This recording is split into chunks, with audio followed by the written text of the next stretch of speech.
Nah, kita mulai dari sejarah epidemiologi bahwa dulu John Snow, kemudian John Snow itu salah satu peneliti di Eropa, meneliti tentang kejadian Silent Spring di London. Ini tahun 1960-an. Pada saat itu terjadi penggunaan bahan kimia yang cukup banyak di Eropa.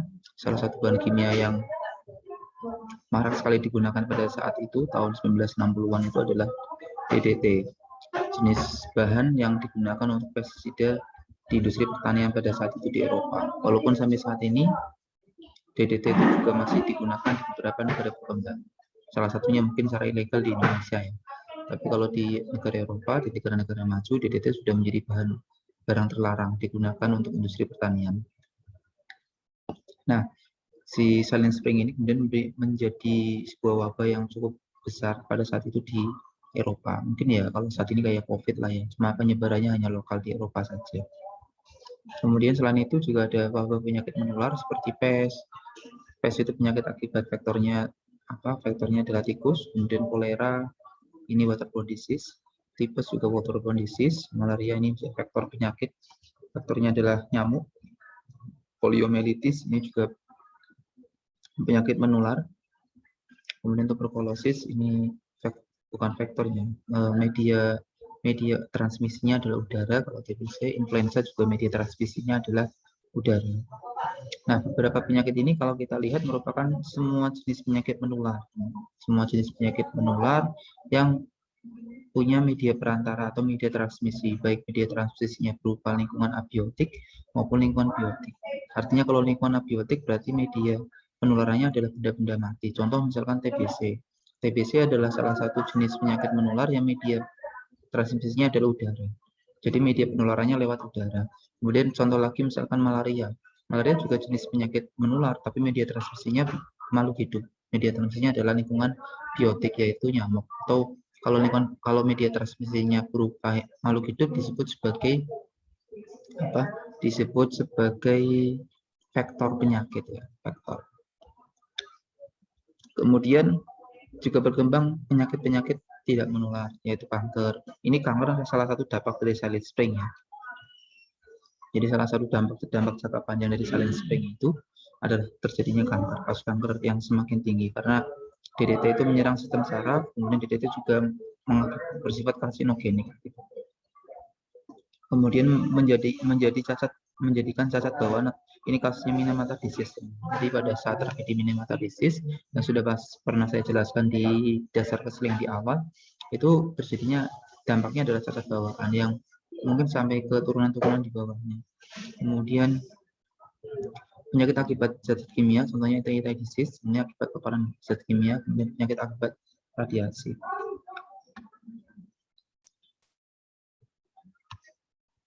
Nah, apa itu epidemiologi? Mungkin kalian sudah dijelaskan oleh Bu Risna dalam mata kuliah epidemiologi. Epidemiologi didefinisikan sebagai studi tentang distribusi dan faktor utama penyakit dalam populasi. Kalau pengertiannya lebih luas, didefinisikan sebagai ilmu yang mempelajari distribusi penyakit pada masyarakat dan faktor-faktor determinan atau faktor penentu terjadinya distribusi status kesehatan dan penyakit tersebut pada masyarakat. Artinya, di studi epidemiologi ini tidak hanya mempelajari mengenai distribusi penyakit saja, tapi juga faktor-faktor resiko yang menyebabkan terjadinya penyakit tersebut pada masyarakat. Gitu. Jadi salah satu faktor resikonya, contoh misalkan tadi malaria, berarti salah satu faktor resikonya adalah keberadaan si vektornya itu, yaitu nyamuk. Kalau kita sudah berbicara mengenai keberadaan nyamuk, berarti kita akan menghubungkan pula dengan adanya breeding place, tempat berkembang biaknya dan resting place, tempat istirahatnya nyamuk. Berarti faktor-faktor yang berhubungan dengan tempat istirahat nyamuk atau breeding place atau resting place dan tempat berkembang biaknya nyamuk atau breeding place itu menjadi faktor resiko juga. Kaitannya dengan malaria berarti keberadaan genangan air, keberadaan misalkan gantungan baju yang menggantung, keberadaan lahan terbuka yang banyak genangan airnya, ini merupakan salah satu contoh faktor risiko atau faktor determinan dari penyakit malaria. Kemudian Misalkan kita bahas penyakit PSP, juga salah satu penyakit yang diakibatkan oleh media transmisinya adalah makhluk hidup, yaitu tikus. Gitu. Maka keberadaan tikus merupakan salah satu faktor risiko terjadinya penyakit PES. Gitu. Nah, nanti coba kita kaitkan penyakit-penyakit ini dengan apa penyakit yang kemarin kalian sudah kaji ya lewat tugas airborne disease dan waterborne disease. Nanti coba kita kaji teori tentang epidemiologi yang lingkungan, kita tentukan apa media transmisinya, kemudian misalkan nggak ada media transmisi, apa faktornya sampai terjadinya penyakit tersebut. Fungsi dari epidemiologi yang pertama adalah mendeskripsikan distribusi dan frekuensi penyakit berdasarkan orang, waktu, dan tempat. Jadi biasanya kalau dalam epidemiologi yang disasar adalah ini. Siapa yang terkena penyakit, kapan kena penyakitnya, dan di mana terkena penyakitnya. Biasanya itu. Karena kapan, siapa, dan di mananya itu menentukan nanti. Ini salah satu bentuk faktor resiko yang menyebabkan terjadinya penyakit tersebut. Misalkan penyakit diare. Biasanya penyakit diare itu lebih cenderung menyerangnya anak-anak. Karena secara perilaku personal hygiene-nya masih kurang baik dibandingkan anak yang sudah remaja dan dewasa gitu. Ini faktor orang. Jadi terjadinya sebuah penyakit juga dipengaruhi oleh salah satunya orang. Siapa yang terkena dampak itu. Contoh lagi misalkan HIV/AIDS. HIV/AIDS itu terjadi kan penyakit menular ya. HIV/AIDS terjadi karena apa? Karena misalkan perilaku seks bebas gitu. Ini kan berarti faktor orangnya gitu. Yang kedua, masalah waktu ini, faktor waktu. Faktor waktu contohnya misalkan terjadinya penyakit DBD. Penyakit DBD itu nyamuk Aedes aegypti itu menggigit di saat-saat jam-jam produktif. Jam-jam produktif berarti jam sekarang ini, jam 9 sampai jam 11 itu jam produktif. Kemudian nanti sore jam 3 sampai jam 5 itu jam produktif begitu. Maka orang-orang yang misalkan beristirahat di saat-saat waktu produktif itu tidak melakukan aktivitas apapun berpotensi digigit oleh nyamuk Aedes aegypti, kemudian timbul penyakit DBD itu. Jadi waktu itu menentukan. Contoh lagi misalkan leptospirosis. Leptospirosis itu penyakit yang diakibatkan oleh faktornya adalah tikus. Leptospirosis hanya terjadi pada, ini kaitannya dengan tempat ya, tempat dan waktu. Leptospirosis itu terjadi pada waktu ada genangan air, banjir misalkan, atau rob gitu. Tempatnya di mana? Tempatnya di daerah-daerah yang terkena banjir, daerah-daerah yang terkena rob begitu. Maka terjadi yang namanya leptospirosis. Ini kaitannya orang, waktu, dan tempat pada sebuah kejadian penyakit. Kemudian fungsi yang kedua digunakan untuk menjelaskan pola distribusi penyakit atas dasar faktor penyebabnya. Nah, ini faktor resikonya apa? Kemudian kita lihat pengertian dari wabah. Tadi kan kita berbicara mengenai wabah di awal pembahasan materi ini. Wabah adalah sesuatu yang terjadi apabila penyakit bermanifestasi di masyarakat dan penderita secara statistik berjumlah melebihi normal dan dalam waktu yang relatif singkat. Jadi awalnya COVID ini dianggap penyakit biasa karena jumlahnya tidak terlalu banyak, tapi kemudian berubah menjadi wabah, berubah menjadi pandemi. Sesuatu yang sering dikaitkan dengan wabah biasanya keracunan. Keracunan misalkan ada hajatan begitu, kemudian rame-rame si yang punya hajat itu menggunakan jasa catering. Nah, setelah menggunakan jasa catering, ternyata ada yang keracunan itu lebih dari 10, yang disebut sebagai wabah keracunan. Jadi penderitanya banyak, statistik banyak kan, keracunan kan kejadiannya tidak normal ya. Maka jumlah 10 pun dianggap sebagai wabah karena tidak normal, harusnya tidak ada yang terkena keracunan dari mengkonsumsi makanan tersebut, tapi kok bisa terjadi. Berarti ini kan disebut sebagai wabah dan waktunya relatif singkat untuk terjadinya wabah tersebut, relatif singkat. Kemudian penyebabnya yang pertama terjadi perubahan kualitas lingkungan, bisa karena transmisi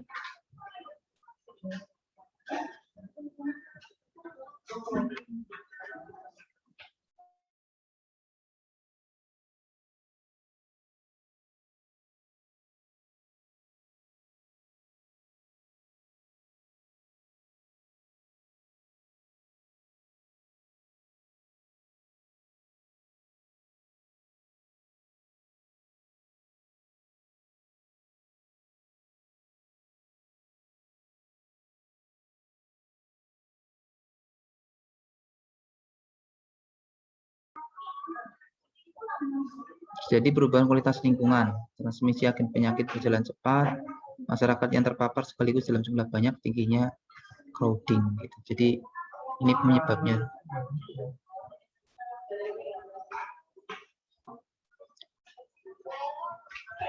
Kemudian adanya agen baru, kepekaan tinggi. Distribusi kepekaan host berubah, proporsi host yang peka menjadi sangat banyak. Ini penyebab terjadinya sebuah wabah.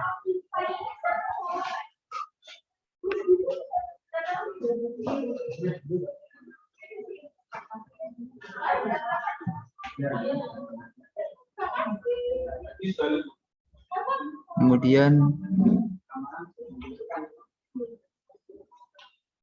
transisi epidemiologi. Nah, ini juga terjadi perubahan secara epidemiologi, terjadi perubahan ya. Yang pertama, kalau sekarang kan transisinya lebih banyak ke penyakit tidak menular. Kalau di sebelum tahun 2010 banyak penyakit menular yang berkembang, contohnya DPD. Tapi kemudian seiring berjalannya waktu, sekarang trennya adalah penyakit-penyakit tidak menular. Contoh misalkan diabetes, ginjal, dan lain-lain. Nah, penyakit menular yang atau communicable disease, contohnya adalah TB, kusta, cacar, frambusia, diare. Kemudian penyakit tidak menular, contohnya atau non communicable disease, contohnya penyakit jantung, DN, kanker, obesitas.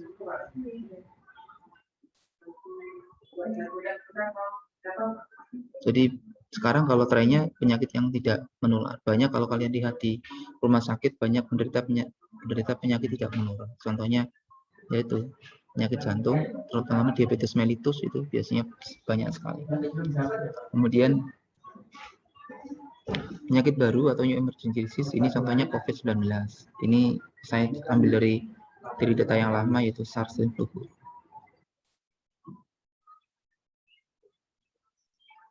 Kemudian ada agen-agen yang berpotensi menimbulkan gangguan kesehatan, atau ini merupakan salah satu faktor risiko terjadinya sebuah penyakit ya. Ada fisik, kimia, biologi, dan sosial. Fisik contohnya kebisingan, maka nanti timbul penyakitnya adalah gangguan pendengaran. Kemudian radiasi, ini gangguan timbulnya adalah kecacatan, misalnya cuaca panas, ada dehidrasi sampai nanti misalkan demam. Kemudian agen kimia, golongan kimia, contohnya pestisida. Pestisida juga dampaknya kepada gangguan sistem saraf, gangguan sistem kardiovaskuler, gangguan sistem uronaria, kemudian asap rokok, dan limbah pabrik. Kemudian golongan biologi, ini agennya jelas ya, mikroorganisme dan makroorganisme, contohnya cacing. Dan faktor pajanan dari golongan sosial, ini hubungan antar tetangga, antar bawahan, atasan, dan lain-lain. Nah, ini jalur pemajanan, baik yang langsung ataupun yang tidak langsung. Kalau yang tidak langsung melalui media perantara, nah media perantaranya ini bisa lingkungan biotik, bisa lingkungan abiotik, seperti yang tadi saya sampaikan. Gitu. Kemudian kalau yang langsung, port di entry-nya atau jalur masuknya bisa lewat kulit, bisa lewat mulut, bisa lewat pernapasan.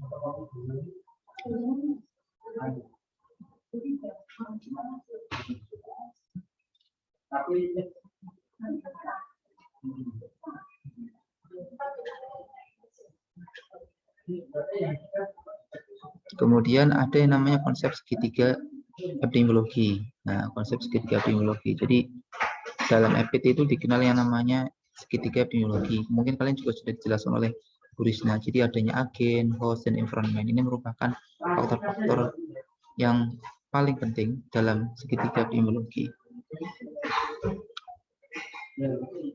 Kalau misalkan tidak terjadi keseimbangan antara host, agent, dan environment ini, maka akan terjadi gangguan kesehatan. Gitu. Ini contoh gambarnya. Jadi kondisi seimbangnya harusnya seperti ini. Agen dan penjamunya harusnya seimbang. Tidak boleh agennya lebih berat daripada penjamu. Nanti terjadinya seperti ini. Kalau hostnya lebih besar daripada agen, maka terjadi kemiringan. Maka akan mengalami gangguan kesehatan.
Kemudian, nah dalam kaitannya dengan keseling gitu, dalam ilmu keseling itu nanti dikenal sebagai ada yang namanya epidemiologi lingkungan. Gitu.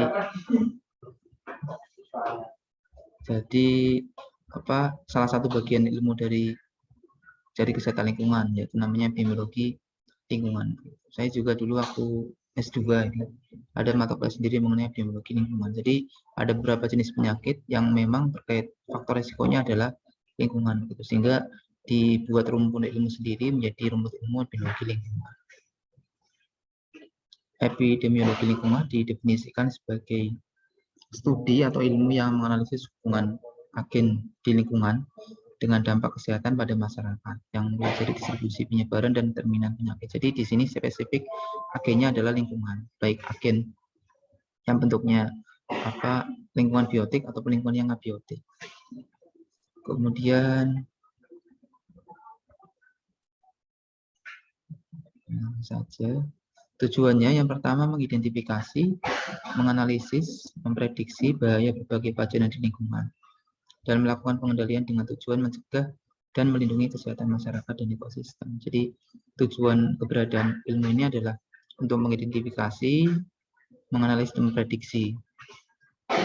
Seperti contohnya misalkan kejadian COVID ini. Dulu itu di awal bulan Februari tahun 2020, kalau nggak awal Maret 2020 itu para pakar epidemiologi sudah memprediksi akan terjadi wabah penyakit COVID ini. Dulu nyebutnya masih wabah. Akan terjadi wabah penyakit COVID ini yang cukup besar di Indonesia. Tapi kemudian banyak pihak yang menyepelekan. Sehingga tidak segera menyiapkan sarana prasarananya, tidak segera menyiapkan SDM-nya untuk menghadapi si wabah COVID ini. Akhirnya terjadinya seperti saat ini. Jadi wabahnya kemana-mana, sudah kadung menyebar ke seluruh Indonesia, gitu. Akhirnya malah semakin susah dikendalikan. Padahal ini sudah diprediksi oleh para pakar epidemiologi pada saat itu. Kemudian mempelajari interaksi dinamis berbagai pajanan atau agen lingkungan.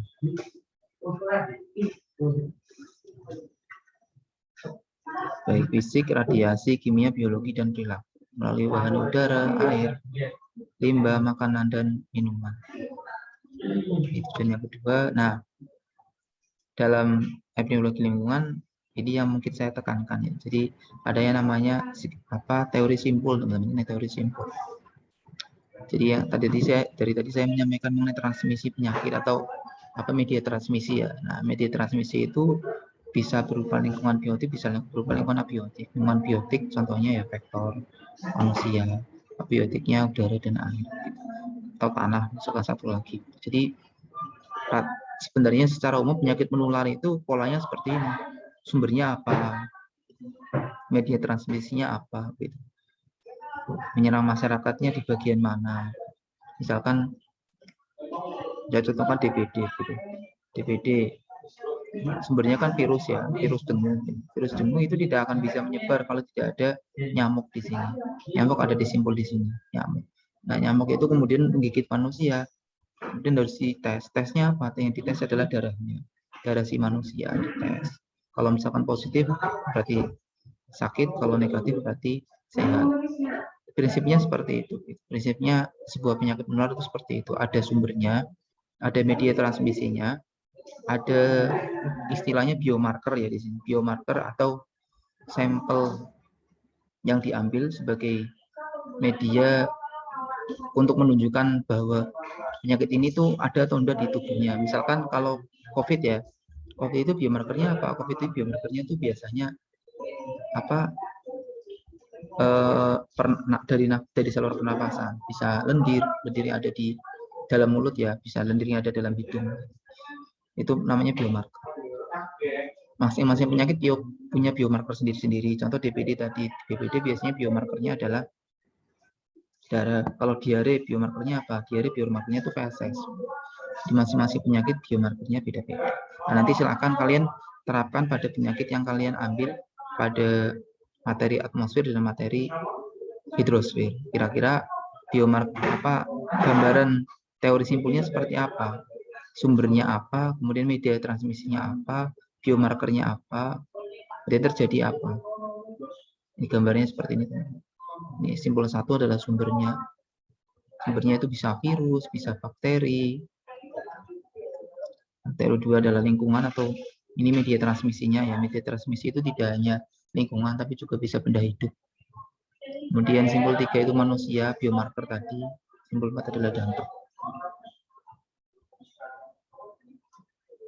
Simpul 1 adalah sumber penyakit, simpul 2 adalah media transmisi, simpul 3 adalah biomarker ya. Simpul 4 adalah kejadian penyakit. Nah, gambaran umum dari epidemiologi lingkungan seperti itu, teman-teman. Silakan kalian bisa membuat teori simpul untuk penyakit-penyakit yang kalian sudah pilih kemarin ya. Yang kalian sudah pilih kemarin. Jadi misalkan ada yang angilostomiasis, kemudian ada yang misalkan TBC. Jadi silakan nanti kalian bisa rancang teori simpulnya sendiri sesuai dengan penyakit yang kalian pilih pada saat penugasan kemarin. Baik. Sampai sini ada pertanyaan teman-teman. Ini saya contohkan satu di biar kalian bingung.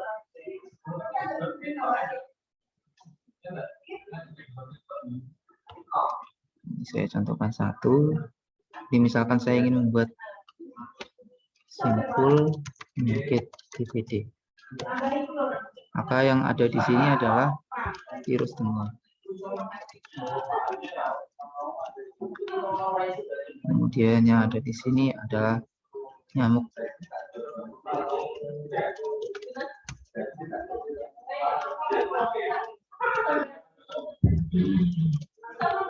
Terus IgG. Kemudian di sini adalah biomarkernya adalah darah.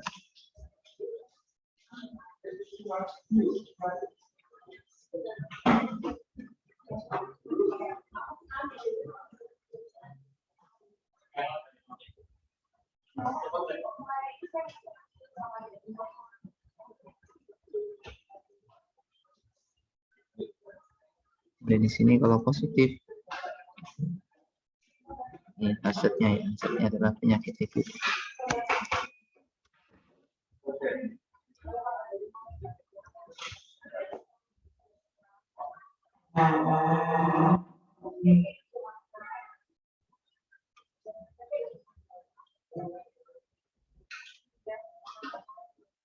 Nah, ini gambarnya teman-teman. Jadi di sini adalah virus dengue sebagai sumber di simpul pertama, kemudian simpul keduanya adalah nyamuk Aedes aegypti. Simpul ketiganya adalah darah, karena biomarkernya adalah darah.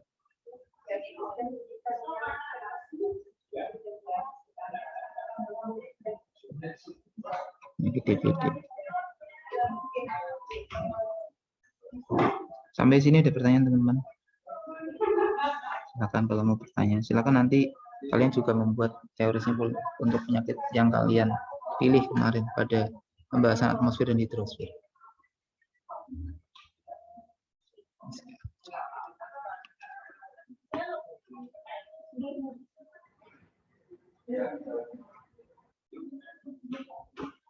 Silakan jika ada pertanyaan.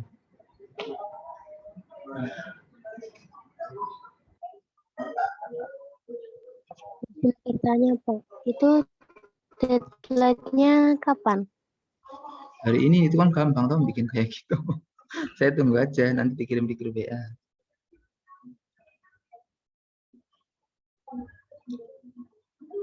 Dari ini bisa tuh tinggal membuat saja. Kalian tinggal membaca lagi slide kalian, nanti kalian tentukan mana yang jadi simpul 1 sampai simpul 4.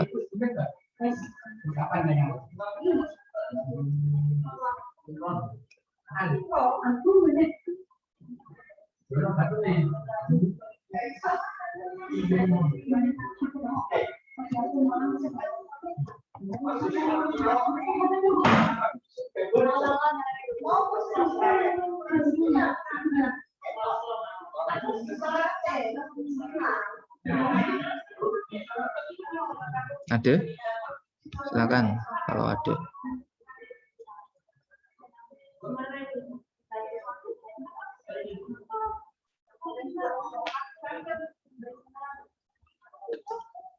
Kalau tidak ada, ya saya sebutkan. Silakan nanti kalian kerjakan tugasnya. nanti silakan bisa dikirim ke grup WA tugas yang sudah kalian buat. Nanti saya share materinya ke grup WA biar kalian bisa membaca dan bisa dicontoh untuk tugas yang kalian kerjakan.